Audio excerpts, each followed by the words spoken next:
Alors nous sommes Clément et Denis Vergrit, les frères jumeaux Vergrit. Voici mon frère jumeau Denis Vergrit, je suis Clément Vergrit et nous avons 22 ans. La première fois que j'ai aperçu les bains dunkerquois, je devais avoir 8 ans. Avec ma mère, on passait en voiture le long de la façade, donc le long du canal, et les fenêtres étaient cassées et on voyait l'intérieur des bains. Et donc je voyais l'intérieur des vestiaires et je me posais déjà à l'époque la question de savoir ce qu'il y avait à l'intérieur. Sur ce bâtiment, on n'a rien trouvé par rapport à l'historique, enfin presque rien, presque pas de photos, presque pas de vidéos, rien du tout. Et du coup, on a décidé de lancer un projet autour des bains dunkerquois pour raconter et sensibiliser un petit peu les Dunkerquois sur ce qu'était ce lieu et ce qu'il est aujourd'hui. À 14 ans, j'ai eu un repas de famille, pour ne pas le nommer, André Schumacher me met un coup de coude et il me dit moi gamin à ton âge, comme tous les anciens, la vie elle était 10 fois mieux. Nous, on avait les bains dunkerquois, on avait cette piscine avec toutes ces verrières, c'était magnifique, tous les jeunes du quartier s'entendaient et c'était génial.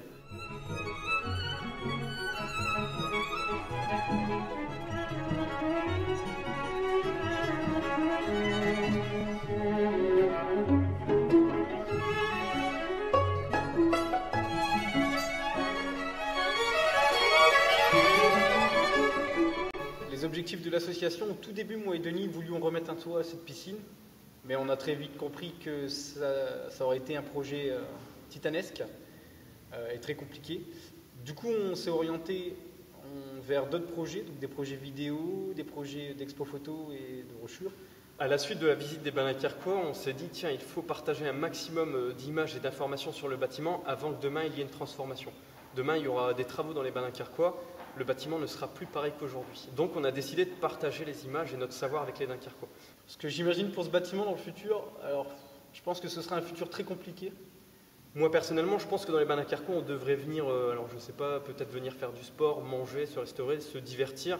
Enfin, ça doit être vraiment un lieu de vie où on peut s'amuser tout en apprenant des choses et en partageant des choses avec les Dunkerquois. Chaque Dunkerquois ou même des gens à l'extérieur du Dunkerquois imaginent leur propre scénario pour l'utilisation de ce bâtiment.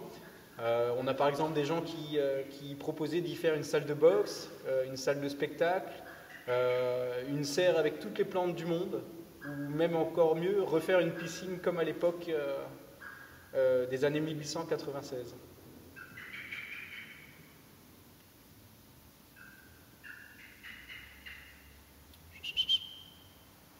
Alors aujourd'hui, la mairie de Dunkerque a pris conscience de l'état du bâtiment. Aujourd'hui, il y a plusieurs projets qui ont été lancés pour les bains dunkerquois, même si aujourd'hui rien n'a vraiment abouti. Mais je sais qu'aujourd'hui, la mairie de Dunkerque veut vraiment construire quelque chose dans l'avenir avec les bains dunkerquois. Aujourd'hui, j'estime que la ville de Dunkerque s'intéresse énormément au potentiel que le bâtiment a, plus que je pense que ce qui n'a été durant les dernières années, les 40 dernières années qui viennent de s'écouler. Donc voilà. Et c'est vraiment dans notre patrimoine, en fait, c'est le patrimoine de Dunkerque tout simplement. C'est vraiment notre histoire.